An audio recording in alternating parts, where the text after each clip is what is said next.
talking about the draft over here. He's going back 2019. He's got the Bills hat on. Yeah, Josh Allen. Yeah. Heartbreak. I'm sorry. Yeah. We don't need to bring that up. No, we do, because you interrupted my set. So. You brought this on yourself, pal.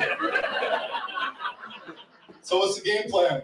Try again. You got nothing. You got nothing. Just like the Bills.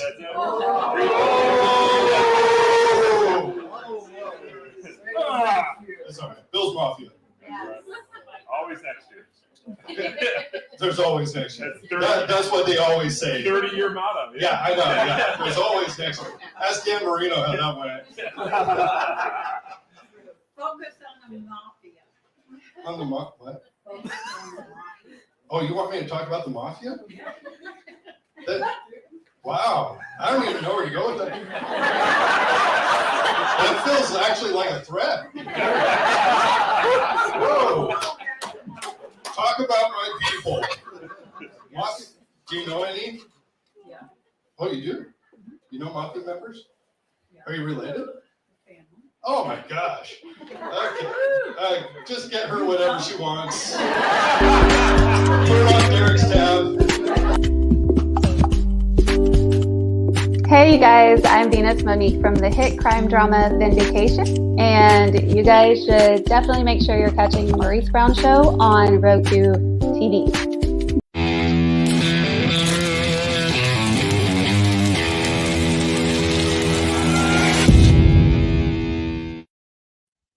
Welcome to the Maurice Brown Show. Ladies and gentlemen, please welcome one of the most innovative, you were just watching him right there, one of the most innovative and fearless up-and-coming comedians in Nashville, Tennessee. He can be seen performing in comedy clubs, churches, business events, and more. He's unique. He's fearless. You got a chance to see a little bit of that fearlessness, messing around with people, and intelligent style of comedy, as well as his stories about Montana, the Unabomber, and more have landed him on the same stage with Dusty Slay, Brian Bates, Jeff Allen, and many other talented people. Ladies and gentlemen, please welcome Doc Kennedy. What's up, Doc? How are you? Maurice, how are we? Doc, I tell you, man, that was, I like the way you were fooling around. You know, when people interrupt your set, man, you got to pay for that. Oh, yeah. You got to pay for that. Well, and it was good timing because, you know, you get a little bit of a lull going, but part of that is because of what's going on over there. So let's go see what's going on. You don't get to just, you know, get out of that. That's right. You know? Yeah, So you're not going to just talk through my set.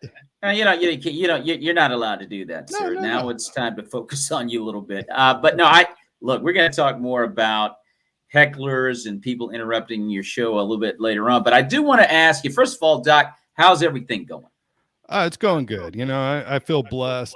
I'm not working the road the way I would like, but it's all good. You know, we got I'm blessed with family, you know, and baby's doing good and baby on the way. Wife's awesome. So amen. Praise the Lord. Yeah. And congratulations to you. That's great news. Thank you, sir. Yeah. Thank you. And you know, listen, we're all trying to get back on our feet as we emerge from this pandemic. It's almost over. I want to say it's over. Not yet. We're almost there. We're almost there. It's over. I was, to be honest with you, Maurice, I was over week 1. So it's just taking everybody else a while to catch up. Okay. Yeah. Okay. I know that, you know, it's kind of one of those deals where you kind of reinvent yourself. Like this platform for me is something I wanted to do when I was actually doing comedy, but I didn't have time to make the twain meet. So I just dispatched of it. So now, the pandemic gave me nothing but time to do it 100%. So, I mean, that was a positive. But as I mentioned, you know, my trials and tribulations, how do you think comedy is emerging from the pandemic? And do you think that comedy is different? And if it is it better? Yeah, I said at the beginning, I was on another show and it was right, you know, in the first months, I said every comic should come back better. Yeah. And I do believe so. You have your mix of folks who just decided, okay, I'm done, and they went off and they're doing something else, which is awesome. Yeah. You have Yeah. people that decided, okay, well, life's too short, I'm gonna try comedy, and then you have everybody else that's just staying the course. So I'm in that ballpark of changing stuff up, and I had some pretty good momentum going right when shutdown happened. So Yeah. that stunk. That kind of stung me personally.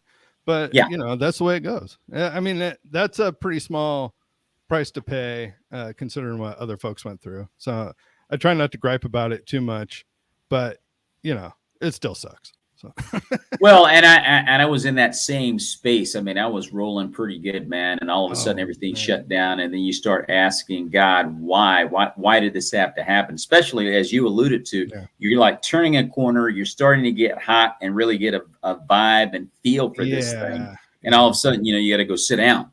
Oh yeah. I had some big shows that were lined up. We were playing some big venues in Nashville, and those just got nixed. So that kind of sucked, but you know, it's the way it goes. And I, as a believer, just gotta stick true. You know, like I don't think the pandemic happened to me.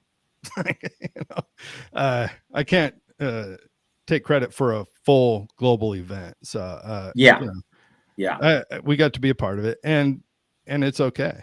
Like, yeah, and you're talking about how has comedy changed. We're still fighting the culture war. I'm seeing Dave Chappelle get canceled. That has me way more concerned than anything was shut down. Okay. Well, now expound on that a little bit, Doc, if you don't mind. Well, yeah, I'm a big fan of freedom. You might, you know, let's see right there. I'm just a big fan of freedom. I'm a fan of freedom of speech.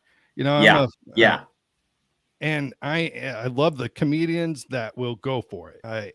You know, I love our comedians that, you know, they'll do the, you know, they just do laughs that aren't gonna break any barriers or anything like that, you know, and there's a place for that. But I love the comics that will just all out go for it. Two of my comedians who are on my personal Mount Rushmore of comedy, we sadly lost recently, would be Norm Macdonald and Gilbert Gottfried. Both guys that just didn't give a flip, and they would go out there, say what they thought was funny, regardless of the consequences. You know, and most of the time it was received the way that it should be received, with laughter. Yeah. I did not know Norm Macdonald had passed recently. Very funny guy. Love Norm Macdonald. Yeah. He passed away about a year ago. I did not know that, but I love it. Are you okay, Maurice? Do you need time to grieve? No, I think I'll be okay. But I loved him on Cheers, man. But I gotta say this. I'm one of those comedians as well. I mean, look, man, and as a Christian comic, you're really taking huge chances if you like to push the envelope. And I love to push the envelope. I really do. But I feel like this. If I'm telling you the truth, don't you dare get mad at me. That's right. Especially if you're in church. Don't you dare get mad at me. But invariably, in the church is where they get the most upset. Oh, man. I can tell a joke in a church and people will have that mask on. I'm about to get on my soapbox here. I'm going to get off. Okay. Step up here for a second, let me step off. Just stay on it. It's fine. You go over to the club and you laugh your head off. So what's... if I didn't lie, wait, let's keep in mind, Doc, I didn't lie. Sure. I told the truth, and it's funny, but because you're in a certain setting, you're not going to laugh. I don't like that kind of stuff. But anyway, it happens. I think it's a setting of the mind, you know. There's plenty of ways that I could, and you know, put an analogy out there for that. But if you give me the option, okay, Doc, you can middle at a club, or you can go headline a church. I'll take the middle at the club. Well, listen, and I think you and I are similar in our approach. I love to push the envelope. And you know what I think happens? Comedians, I like what you're saying. I think you have a great point. I think comedian. You look at Dave Chappelle. I mean, the guy's probably the best comedian by far right now at this stage in the comedy game. Yeah, there's no question about it. You could argue ever.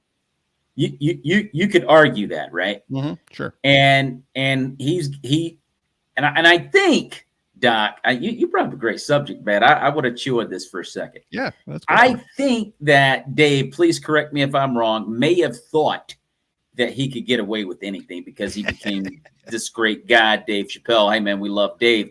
And Dave found out even he can be a victim of the cancel culture. Yeah. He found out. Yeah. And so when you're a comedian these days and you're that kind of comedian where you like to push boundaries. Yeah. You like to push the envelope. If you're willing to go there, it could result in mad success for you. Well, what we've found out is that there is levels to the groups that you can offend. So there's actually a hierarchy. And Dave didn't know this. Dave pointed this out for us. No. Yeah, we didn't know. He didn't. I can't do, I have to really watch it if I'm going to do any black jokes. Well, So, before it'd be like, okay, if you go after a black comic, that's racist.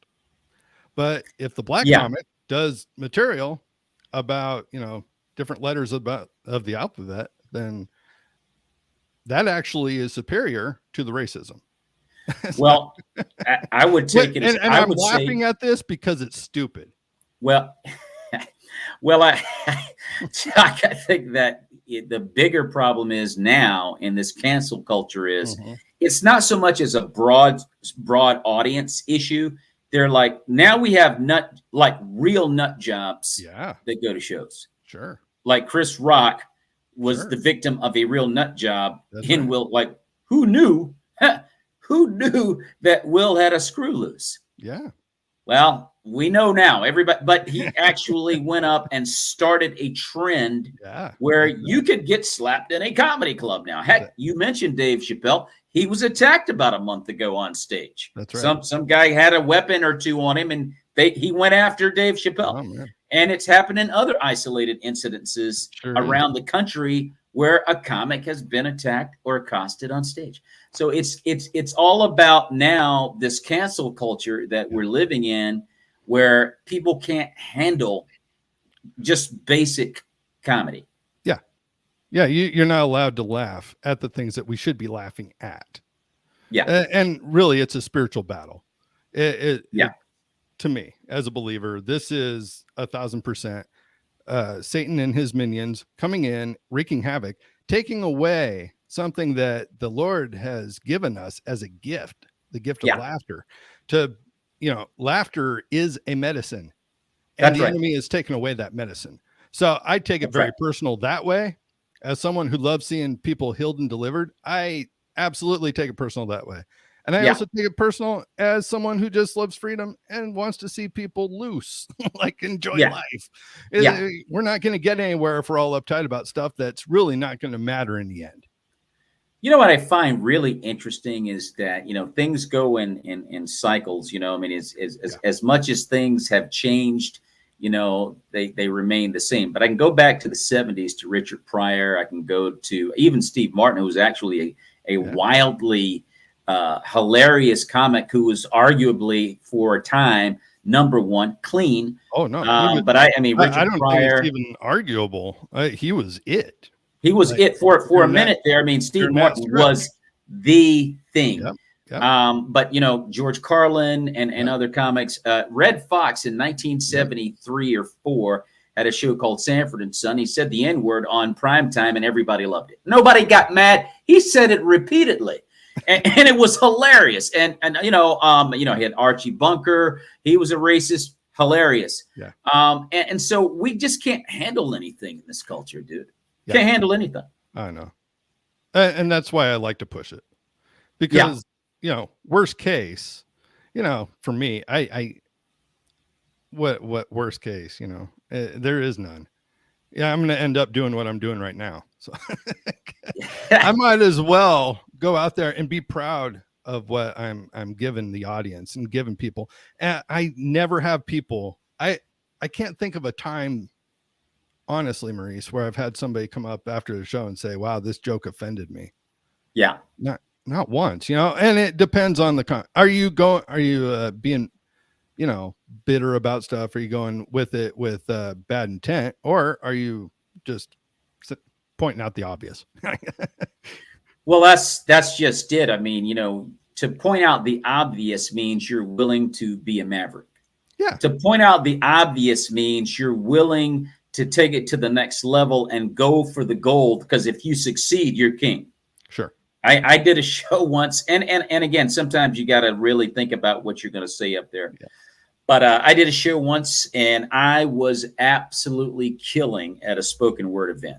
Oh, wow. Doing these preacher jokes, people were just Okay. a typical preacher jokes, and it was the flash bulbs were going off the whole nine. Right? Did you have a bunch of people that were not getting laughs, and then you go up? No, I was like it was the a third spoken comic, word. and they were doing pretty well. But I just for whatever reason, I just hit the right chord. I'm killing. Okay. And I had a joke that I wanted to tell that I knew would be pushing the envelope. But I said, if I get this joke over, Yeah. I am going to be like the dude. Yeah. Well, it didn't go over. I mean, it fell right off the table, man. Oh, no. I bombed. Yeah. Now I could when that the nose of the plane is going down, you're hitting that stick, you're trying to get it up, and it wouldn't go up, man. I was like, crash and burn. And my wife and kids were there. But here's the deal. In looking at the joke, and I kind of like analyzed it, and I said, this is not a bad joke. I think that people got to grow up, because I could tell that same joke in a regular comedy club. Yeah. And everybody laughs. To this day, everybody laughs. White, black. It was a joke about the Confederate flag and the N-word. Okay. I'm not going to go too explicit with it, Well, but you don't need to. it is what it is. I want to see your act, Maurice. Dude, it was really, it is funny. But I was at it, keep in mind, I was in a church environment. We weren't even in a sanctuary. Mention, if you're in a spoken word environment, they're in a different mindset. Yeah, they're in a different, and that's just it.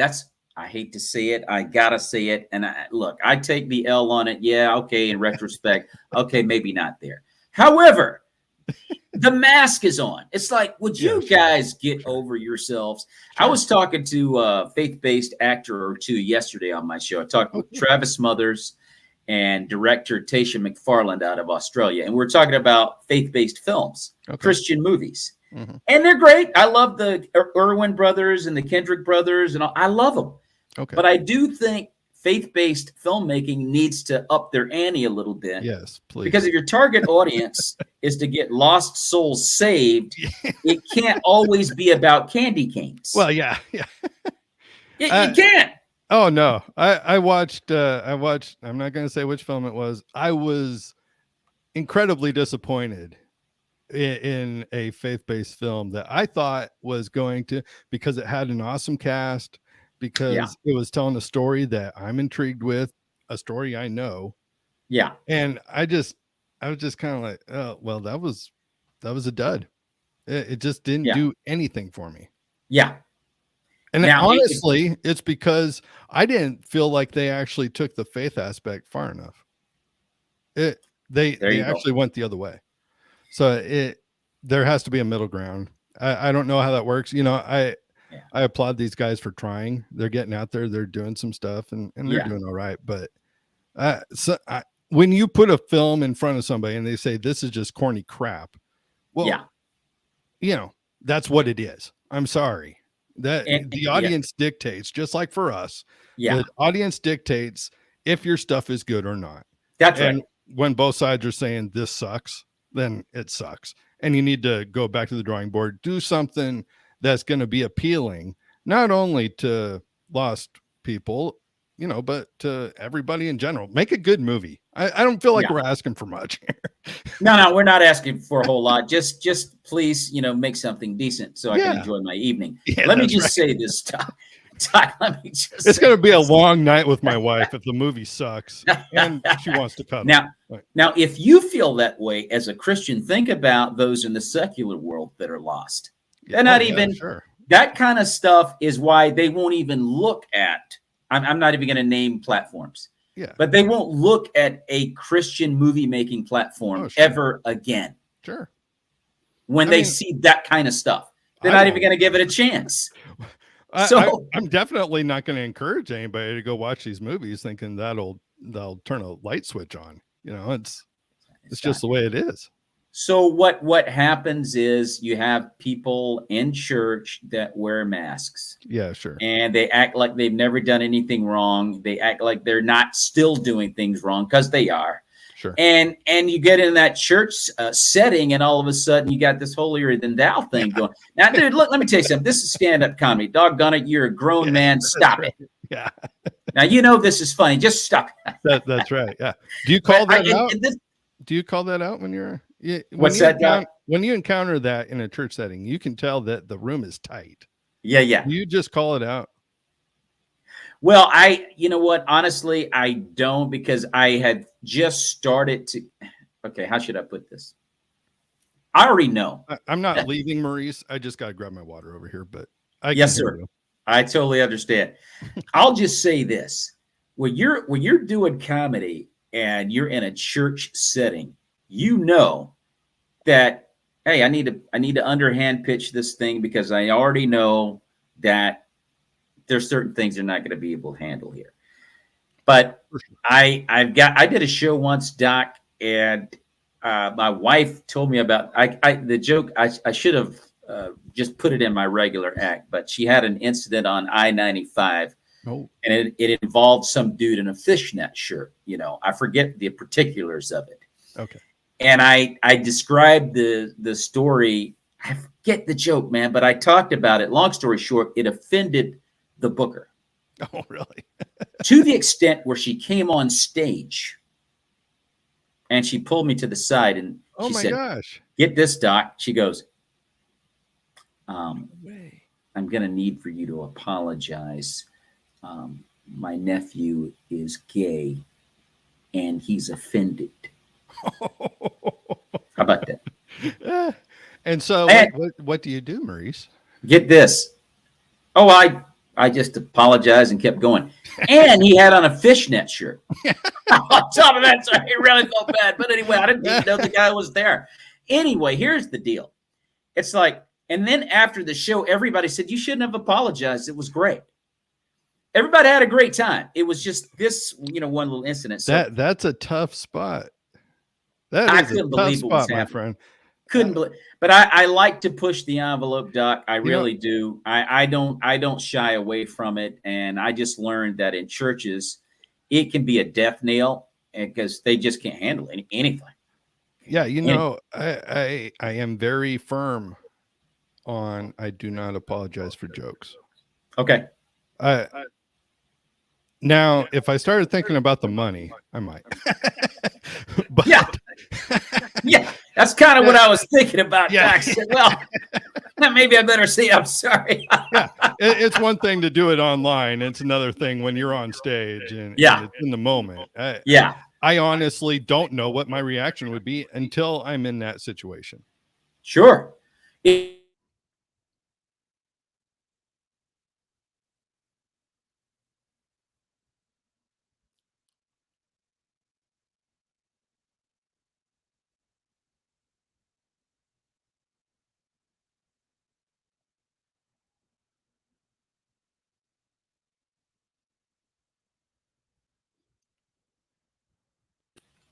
Doc, are you still there? I am. Okay, sorry about that, man. Oh, I was getting nervous. I thought we both got canceled. Well, you know what? Maybe, hey, Doc, maybe God wants us to steer this back to the script here. But, dude, you brought up a great point. I loved it. That's a conversation for another time because I'd love to have you back on the show. Oh, that'd be great. I've already gone deep into my show. I haven't asked you a single question yet. Oh, no, it's okay. I love this. I got to tell you real quick. Before the shutdown, I had a podcast called Free to Laugh. And Free to Laugh is all about comedy versus political correctness. I'm resurrecting that show, and I want to have you on because we need to continue this. We need to continue this, Doc. Yeah, for sure. You know what I was just thinking too? You have a very man. You have a very similar mindset to myself. I think, man, we should think about doing some kind of a show together. We would have an absolute rip, dude. Yeah. Now, where are you? Where are you these days? What's that, Doc? Where are you these days?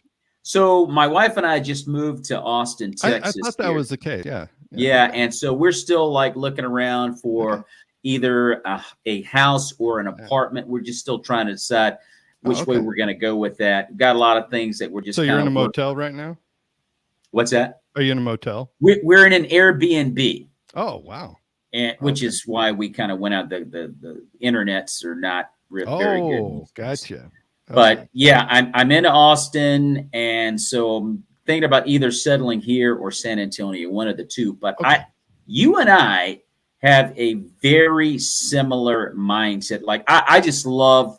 Look, dude, I just tell the truth. Yeah. I don't really worry about if I know I'm telling the truth. Why would I worry about how you feel about it? Sure. If you have any rationale about how you view life, you're not going to get mad.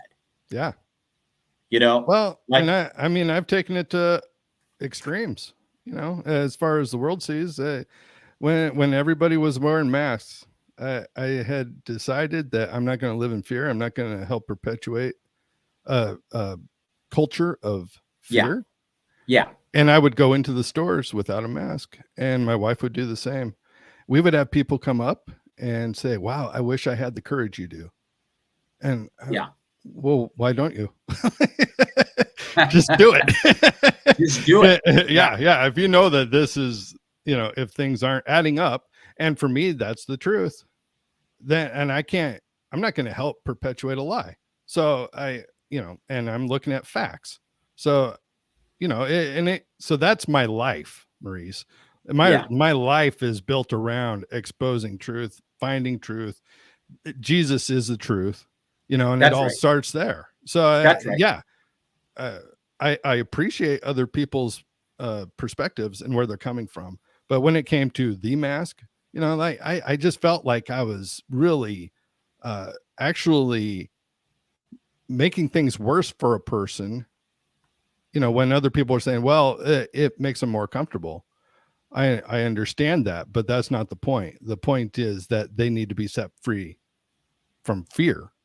And correct. And if me, being a target, which I was for a while, being a target of people saying, well, you're causing death and all this other crap. Well, then so be it. That was the price to pay for that limited time there. And we all have those choices, but it's a lifestyle. It's a lifestyle of telling the truth. It's all about people having the maturity to respect everybody's opinion. That's right. That's right. And I didn't walk up to people and say, why are you wearing a mask? And I really want to now because it's over, but I don't do that. I just respect that space. And, now being where I am and where you are, it's probably more common to see people without masks than with them. But oh yeah. In Texas, people are not weirding out over masks at all. Yeah. So they're very down to earth in Texas. I mean, there's a senile, demented person in the White House who's almost 80 and has this, the thing, and he's okay. Like, we can all move on. Yeah. Well, it's kind of interesting. He's the one that's been leading the charge at all this, and he's the one that's got the medical issues. Anyway, I'll say this, Doc. I think that people, because my brother, he was in the store not too long ago when he had his mask on, and some dude was looking at him like he wanted to, attack him or say something to him because he was wearing a mask. Yeah, sure. And I'm like, I just, everybody just needs to respect each other. You have all these fights that occurred on these flights. Oh man, people just getting into it on the airplane, and I'm like, what is going on right now? Well, so it's just the bottom line is, when you're a comedian and you're doing your observational stuff and you're talking about life and you're telling the truth. And I find it interesting, Doc, that there are levels to this. Yeah. If you go to a club, you're more likely as a comic to get laughs about reality and truth than you are in a church. That's right. Right? But why is that? Dude, the masks. It's again, people are just playing the game of holier than thou, knowing good and well they're not this image they're trying to portray. Yeah. We're doing right now. We're doing comedy. Can you put the mask away now, just for the comedy portion at least? But and we're not cussing. We're not going out there and talking about the female anatomy or anything like that. It's just, well, I might, but it's now I have to because of what's a woman. But that's a different. It's not going at it grotesquely. Grotesque. Gross. In a gross way. I told my son the other day. I mean, this is a great combo. I told my son's 23. He's a comedian as well. Oh, cool. He's just starting to develop his own style. That's awesome. And he's really good too. And I told him, I said, I'm at the point now where, of course, I want to do churches. Yeah. But I'm at the point now because I see I'm more readily received in a club environment. And again, to your point, I'm not using profanity. Yeah. I'm not being obscene. I'm not going to the gutter, but I am telling the truth. Man. And I'm making it funny, right? Oh yeah. Well, that didn't happen in church. And I'm starting to lean towards, like, I'm not there yet, Doc, but I'm almost at the point where I don't even think I care to do churches anymore. Yeah, sure. I get that 1,000%. It's I'm so much more comfortable in a club than I am a church. I'll do them. If you want me, I'll come. I'd love to. I'll still come, but I've heard some Christian comics say that, my act on stage in the club is the same as my church act. Well, I'm going to pluck some. So, and they're not dirty. They're just, I don't want to deal with anybody, like what you're saying. I just don't want to deal with it. Exactly. So I'm at that point. I'm just like, I'm just going to go in here and I'm going to give them what I believe they want and keep the peace. That's it. And that's it. Roll out. And it's all good. But I just think there's more traction. People want the truth, and that's where people follow you. Like that's when people follow what you're doing. Oh, for sure. Yeah. I've played cancer centers, and so, when I do those, I'm not going to talk about death,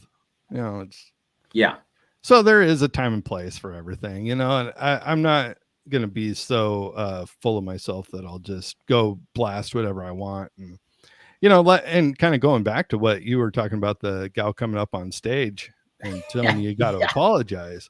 That takes a certain level of humility, and I really do applaud you for just swallowing the pill there. On my end,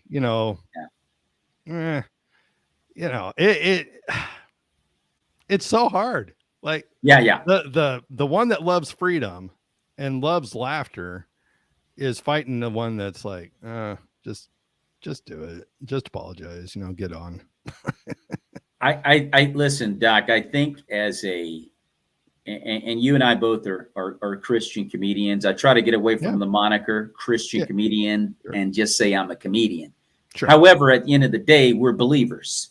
Yeah. So that makes us that very thing, a Christian comic, without having to announce it to the world. Because when a person watches you, they'll get it. Oh, sure. They'll understand where you're coming from, and they'll go, "Wow, this guy he hasn't dropped an F-bomb yet. He hasn't even used profanity yet. He's he said something about the Lord or whatever, but he's funny. That's the only thing people care about. That's it. If you're funny, they don't care what you're preaching or espousing. Yeah, that's right. So when you go up there, you do your thing. I did a show once, dude, and there was this female heckler that was an absolute witch, dude. I mean, she was horrible. And I was thinking, oh my gosh, what am I going to do when I get up there? So I got up there because she was killing the other comedians. And I went up there and she didn't say a word. And I went, wow, okay, she's quiet. And then she got up and came to the front and sat down right in front of me. And I thought, oh boy, here it comes. Well, she never said anything. Really? And so when the show was over and she told me, she said, and keep in mind, she was a witch, Doc. It was unreal. But she didn't say anything during my set. She was very nice. And when the set was over, she said, I want to, because I was making jokes about my family and what have you. And she said, I appreciate your set because I'm being physically abused in my marriage. Oh, wow. It made me think about the choices that I've made that put me in this position. Now I'm thinking, so I went up there and did my thing, and God just used me as I just stood there and tried to represent. Yeah. But it's all about being funny now, because I didn't go up there to preach. You just hope that what you're doing, people will get the idea where you're coming from. Yeah. And that was one of the most amazing things that I had ever experienced on stage. I'll never forget that, because I know God's using me. You just never know how you're going to affect somebody up there. Yeah. And it was in a club. It was in a club setting. Well, and that's another reason I prefer the clubs. The light don't need a light, Yeah. Now, granted, we have talked about how it's a little bit more. I wouldn't say it's dark in the church. It's just cold. I love that. And that's a perfect word. It can be. That is a perfect word right there. Feel free to use it. Thank you, Doc. Yeah, I'll gift that to you, Maurice. I got to use that. Thank you. I appreciate the permission. Yeah.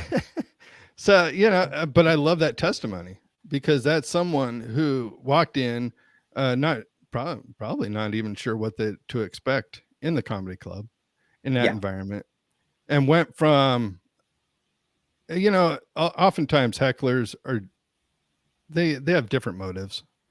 I personally, because the clip that you showed earlier, I don't have hecklers, because and this is going to sound weird, but I don't believe in them.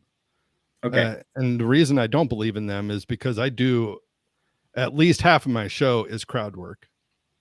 Okay. So I'm already got the audience involved. And, if somebody starts talking too much, I'll just say, okay, it's my turn again, or something, whatever it is, and the audience is real quick to just, okay, yeah, we're back here. And so I don't deal with that ever, really. But to have someone have their life change like that, that's incredible, and that's always my prayer going in, is that and I'll just ask the Lord, I'll just say, use me to bless somebody. And that might be financially, it might be with a word after the show, praying for him. I've gotten to pray with a lot of comics, that's always just an honor. And that's another reason that I prefer the club. That's it for me. It's home. It just really is. Doc, we live in a nasty world. Yeah. Okay. And I'm just, we have to, we have to be 100 about that. We live in a very nasty, uncomfortable world. That's right. Now, if you get up there and make light about those things, then it should be liberating. Yeah. But because we attack some of those dark issues in life as a clean or as a Christian comic, and now all of a sudden, before the person can digest what you're saying, they're more shocked about the fact that you would even attempt to make light of it. Yeah. Well, it's desensitizing. If you can make light of the hard, difficult issues in life right off the bat, you've desensitized everything, and you've equalized everyone in the room, no matter where they may be on the issue. That's right. If you can make it funny, that's the first thing. But you got to, in churches, they can't get past the image of what it's supposed to be, this antiseptic environment. Yeah. So there's certain issues we shouldn't attempt to address. Why not? If any place we should address these subjects, it should be in church. Well, it should be there, because we're all going through stuff. I'm the type of Christian that other Christians don't really like, so it's okay. Yeah, I love, I've been a part of getting to see a lot of people healed and that's just where I am. I grew up in these uptight churches that you're talking about. Yeah. That was the environment I grew up in. Didn't have any interest in following that, but I kept going back to, we saw all these people dying and getting sick growing up, and they would just say at church, well, that's just the way it goes. But I'm reading the Bible, and it says, Jesus said that these signs will follow those who believe, that they'll see the sick healed. Well, that's what I want to pursue. And that's what I have pursued. And, I've had the honor and blessing of seeing a lot of people healed, a lot of people delivered. There are, people don't like to acknowledge, hey, people in church, they've got demons, and they're real demons. And the Lord wants to set them free. I mean, that's what it's all about. Jesus came to set captives free. And I can't even talk about that without people getting offended. So, and when it comes to my jokes, I'm like, well, yeah, whatever. You want to talk about some hard stuff? Let's go after the deeper stuff. And then you'll really hate me. So yeah. And I'm okay with that. I can walk into the comedy club, and if somebody needs prayer, they're going to ask me because they know that I'm willing to do it. The total opposite of church, where, oh, well, you're not a pastor. Sorry. I didn't know that I had to, have the title to go with it, but it is what it is. Yeah. Well, I watched Gabriel Iglesias a couple of weeks ago, his latest special, and it's amazing how the world is more tolerant of reality than the church. But anyway, it was a family-friendly show. Gabriel Iglesias is not he's not a gutter comic. He will touch on some issues that may or may not push the envelope, but he's very funny and he's very smart. So you can't get mad. But there were kids in the audience. They made a joke or two about that may or may not, again, have crossed the line. But everyone was mature enough to understand that it actually could have been a teaching moment for the kids. Gotcha. Rather than be so upset and shocked. Oh, can't believe he went there. And then he took the time to explain himself. Why can't we do that in the church, Doc? I don't understand. Well, you can. If they receive it, I don't know. It's up to them. It's totally up to them, Doc, if they want to accept it. Yeah. I'll throw it out there for them. But I'm not.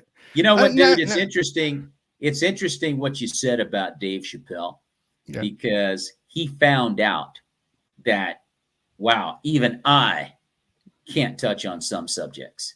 Like, the church removed, even now in the secular world, you got to watch out. I think it's the opposite. I think that's the green light. We need to go after this stuff. It's enough. It cannot continue. Otherwise, they win. And that means everything now can be shut down. So no. You're not going to cancel great comics. You can cancel me. Fine. Whatever. I'll just rebuild for my little mound of nothing. That's fine. Yeah. But you're not going to shut down the ability to laugh, and again, it's a spiritual battle. So you're not going to do this. Dave's going to go do his talk where you got, whatever holier than thou, and I'll borrow your phrase there, whatever holier than thou outfit decided that they were, above anything that Dave had to say. I guarantee those people, they never saw his show. They never watched it. They didn't see that he wasn't actually making fun of the people that he says. So that they say that he does. And this goes back years, Maurice. Like I think about Seinfeld. It's my favorite show. Love Seinfeld. So their second to last episode, Puerto Rican Day Parade.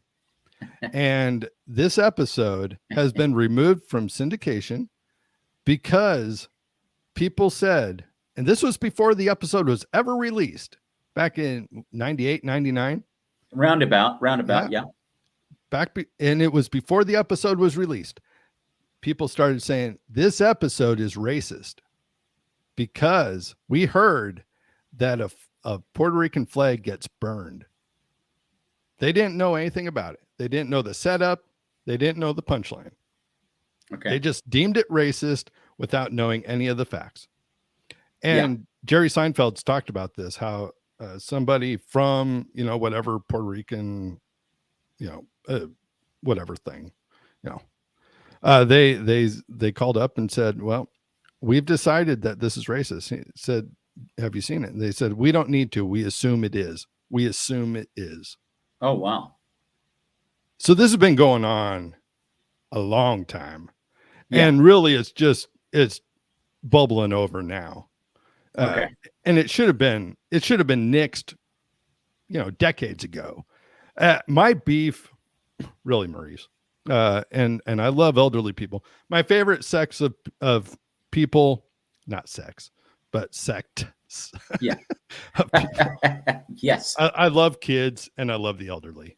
Everybody in between, whatever. But yeah, those are the people that are usually, they need the most help. And I just love being available to both of those. Anyway, what was I about to say? Doggone it. No, come back. Come back. Well, you were talking about, the fact that, because we're talking about. Dave Chappelle. Yeah. What annoys me. And really where this all started was probably my grandfather's generation, which was a wonderful generation. But they had this motto that you do not talk about politics or religion. Yeah. That was their motto. Whether you went to church, you don't talk about politics or religion. Okay. The fact that they refused to do that is exactly the reason we are where we are.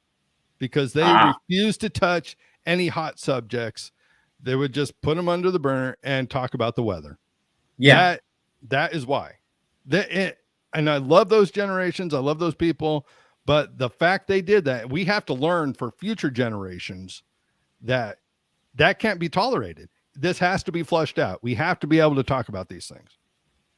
Interesting observation. Doc never considered something like that. I think that, and I don't even know. I think, well, anyway, the 70s was when stand-up comedy was booming, and those subjects were discussed. I mean, Richard Pryor talked about it. George Carlin ad infinitum on those subjects. I mean, George Carlin built his fame on those two very subjects. But that's right. So the 70s kind of broke free of that mindset.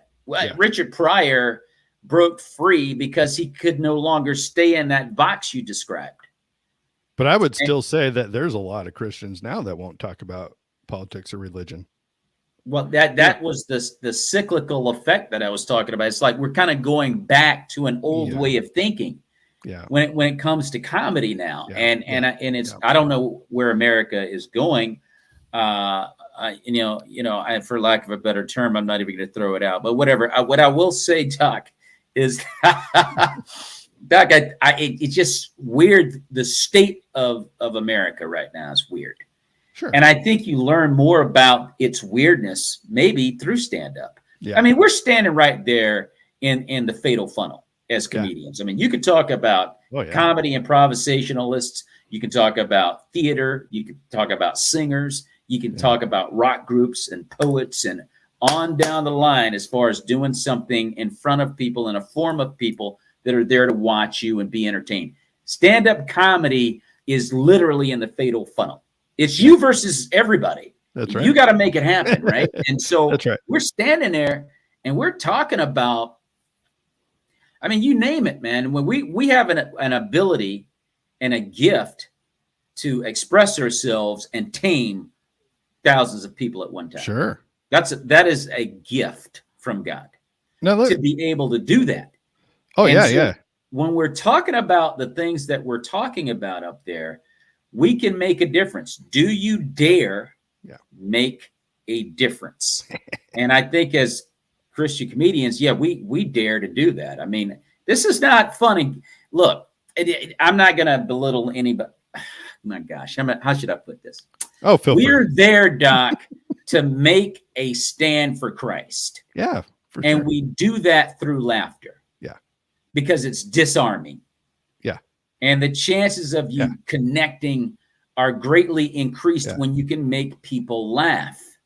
So anytime I get a chance to kick the devil in the teeth, I will take it. Yeah. You know, I mean, you want to be able to do it in such a way. And this is where Dave Chappelle got caught up. Sure. In my opinion, Dave Chappelle, I think he's a Muslim, and I'm not attacking his religion. I just remember that's what he is. Okay. But he thought that he could actually step away from the laughter and preach a little bit. Yeah. But the thing about that is, Dave, you're not there to preach. You're there. He thought that he can make a point to the extent where the LGBTQ and all, I don't know all the letters now because I think they've added a couple more, so I can't keep up. But you know what I mean, Doc. Yeah, sure. He thought that he could get them on his side if he explained himself. You can't explain yourself. You're either this or you're that. There's no. You can't explain yourself. Don't try, because you're gonna lose. When the mob comes, don't even bother. Yep. Don't bother. Don't even bother, man. Dude, just stick with the jokes. If he had stuck with the joke, which was hilarious, and then get on to the next subject. Well, we're all learning at Dave's expense, and I do feel for him, you know, and that's he's gonna be all right. He'll recover. I know he will, but it's still a tough thing. Nobody wants to be canceled. Nobody wants to be going through the crap that he's going through. It's just stupid. So, you know, I do feel for him on that. He's still a person, you know, and it doesn't matter how many millions of dollars a person has. They're still human. They still have feelings. They still feel the pain that people are pushing on them. Yeah. You know, so I do feel for him. And as a fellow comic, I am 1,000% with him. And I've watched those 100%. Specials. You know, I'm not the holier than thou. I've watched those specials. And, you know, I there's nothing there that's offensive. You know, people can say, well, there is. Well, then you weren't listening. You were choosing to listen to it the way that you thought it should be listened to, and you didn't listen to it correctly. And that's on you. You know, I'll tell you another comic that is prolific with truth. Now he's profane, but I love him. Sure. Bill Burr. Sure. I love Bill Burr. Bill Burr is about as honest as it gets, man. You gotta love him. And he's telling the truth. The man ain't lying about nothing. Did you see his new special? I have not seen it. No. I haven't seen the whole thing yet, but he did a bit on abortion. Okay. And went after it kind of middle of the road, but definitely more right of center. Yeah. Surprising people. You know, that there would be some logic in it. Well, this is going to happen more and more because the overturning of Roe v. Wade, that principality that had been hovering over our nation since the 70s, it's lost its power.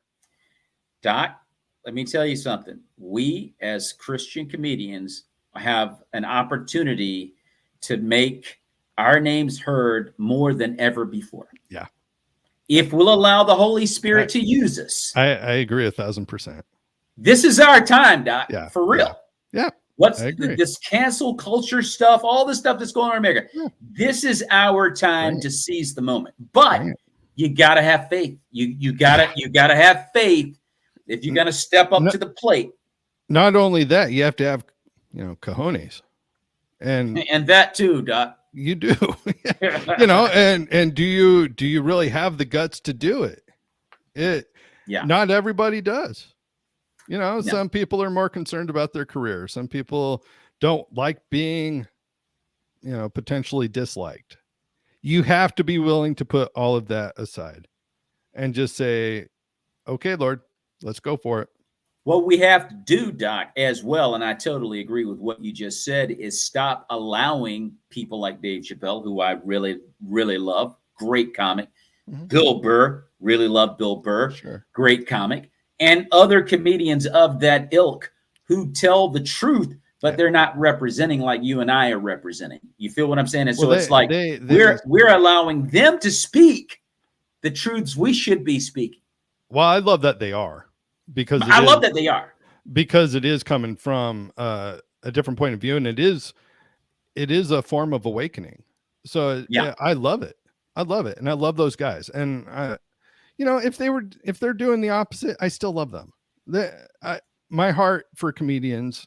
I mean, I pray for comics all the time, Maurice, and I just love comedians so much. There's just something in my heart and that's part of the reason that I love the club too. I love Seattle's comedy scene. I had a really rough run there. That was a tough place to try to break in for someone who's Christian conservative, but I did it, you know, and it took some time. I mean, there were stretches of years where I would stop and go, you know, but I did it, and I broke, you know, and I did what I needed to break through to whatever extent I did there, mainly personally, get that breakthrough, and then move out to Nashville, where it's a totally different scene, where it's way more chill. You know, people will accept you as is, but I love all those folks, you know, and I love everyone who steps on stage saying, "Hey, I'm going to take a chance up here, trying to get some laughs," you know, whether it's to make people laugh or get laughs for themselves. I don't care, you know, that they're up there doing it, you know, and I'll encourage them the best I can. And that my wife and I, we moved about 30 miles outside of Nashville a couple of years ago. That's been the hardest part, is I don't have that immediate access to the local comedy scene. And it's not so much for my benefit that I miss that. It's that I just miss being around the other comics. Yeah. And you know, as you mentioned, the fact that Burr and Chappelle and others are actually, at least they're doing their thing. Can I throw something in real quick? Yeah. If my camera dies, the mic still works. So you won't see me, but I'll still be here. Oh no, it's all good, Doc. But thank you for letting me know. Yeah. But I think that if you look at for Bill Burr, for example, Bill Burr can go on a tirade and you'll laugh your head off. Sure. I mean, the guy will go on an absolute tirade, and every single nugget of the tirade is true. Yeah. And while he's doing it, you're laughing your head off. Yeah. See, that's a gift that you don't see very often. Sure.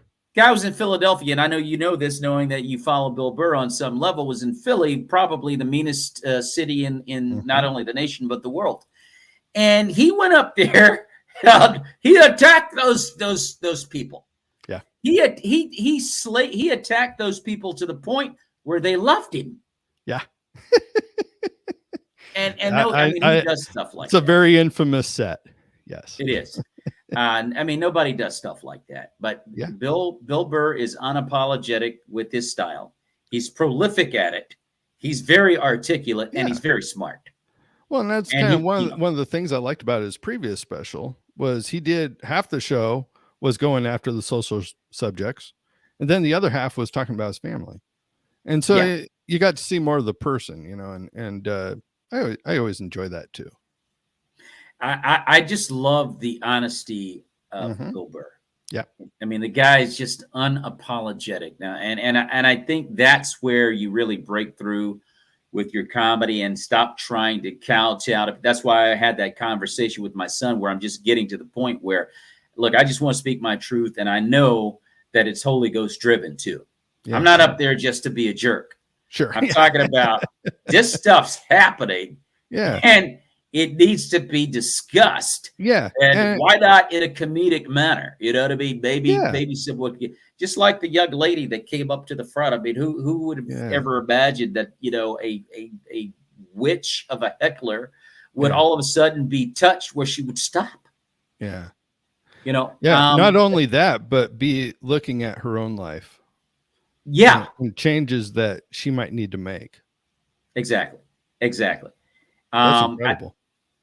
But I just think if you're willing, and I try to be more cognizant of this going forward, Doc, as we're coming out of the pandemic and I'm starting to get out and perform more. Yeah. I'm taking this truth with me that I've learned during the pandemic, and that is to be more present of the Holy Spirit with me on stage. Yeah, that's good.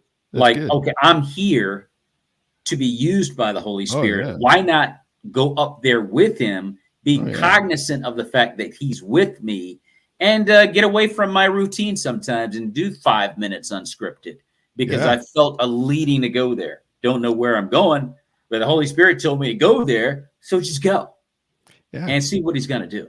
Yeah. Well, and that's why I like doing crowd work. You know, it's an awesome opportunity to get to banter with someone. And, you know, I always trust the Lord's going to pull out the right people and that it'll go well, you know, and it does. I had a gentleman at a show come up afterwards and hand me $10 because he liked it so much, you know, and we had bantered back and forth, you know, that type of stuff, you know, that makes you, it makes you feel good, but it also shows that you're doing the right thing, and it doesn't matter so much, you know. I appreciate the opinions of other comics, and I'll always take advice, you know, and again, that's, you know, I take what I like and I leave the rest. It's not a big deal. But, you know, to get it from the audience like that, it's a really special thing. You know, I think, you know, that woman being hit like that, that's really, that should be the high bar for any Christian comic, you know, that someone's life was literally transformed during your set. You know? I would take that over someone handing me cash after the show. Oh no, that was better than getting paid actual money for someone to say that to you, because it also, and then Doc, at the same time, that even convicted me. Sure. Because I wasn't expecting someone to be changed. That's right. You know what I mean? It's like, wait, what are you thinking? That, you know, you should expect someone to. That's why you're up here. And it started to make me think more about, hey, stop going. You're going through the motions. Yeah.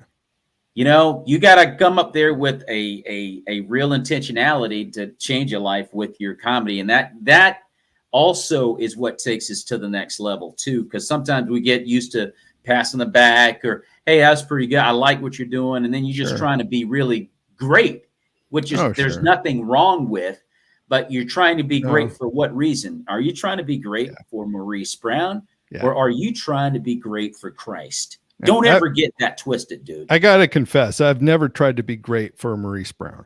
Okay, Doc, got it. Just wanted to double check. But no, man, it's just something that you have to think about sometimes, because you can get involved. Oh, man, that ego, it pops up all the time. Yeah. And man, it's a lot of work to push it down.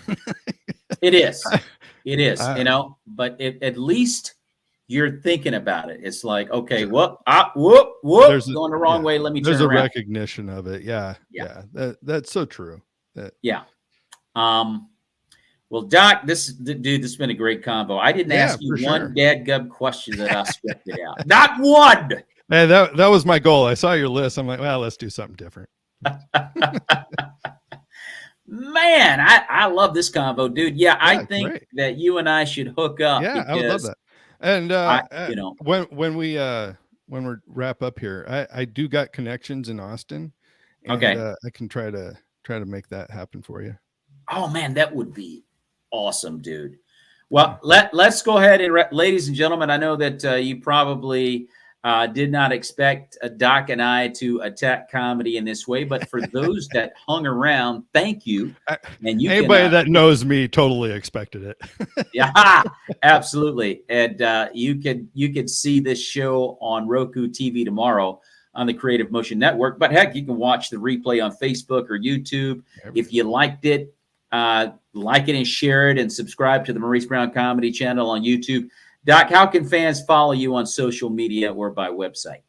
DocKennedy.com. Also, TikTok, the Doc Kennedy. Those are the places that I'm most active. The TikTok I've been threatened is about to be shut down, but Okay. so I there's a sizable following there, so we'll see. I don't know. I love it. I've seen your Yeah. TikTok, some of your TikTok videos, which are thanks. very funny. And Appreciate so great. And by the way, we can also be seen on KCHF TV in Albuquerque, New Mexico. Oh man. Pizzazz TV out of England, a platform based out of England. And we're also on Spotify, Amazon Wow. Music, Apple Podcast, Google Play, Overcast, Radio Public. And If I would have known we were being broadcast all over that, I would have dressed down. yeah, especially on the audio platform, you don't want to overdress. Well, yeah. You know, but no, but Doc, I appreciate you being on the show, man, and Thanks so much, definitely Maurice. hang around. I definitely want to talk to you a little bit more. Yeah, for sure. You have been a real treat to talk to thank today, you. man. I got away from Likewise, my my friend. doorbell and we just talked.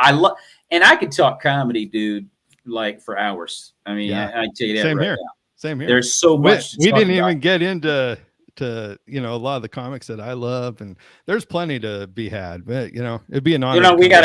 First of all, we got to do this interview again and for other sure. stuff as well on another platform. But because I think you and I could like have an absolute rip, dude, talking about all things comedy and beyond.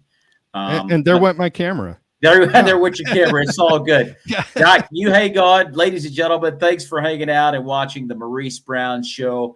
And we'll see you on Thursday night at 6:00 with Breaking Down the Four Walls, a show, Doc. I'd love to have you on as well. Awesome. That's coming up on Thursday night at 6:00. In the meantime, may the peace of Christ be with you and your families, everybody. God bless.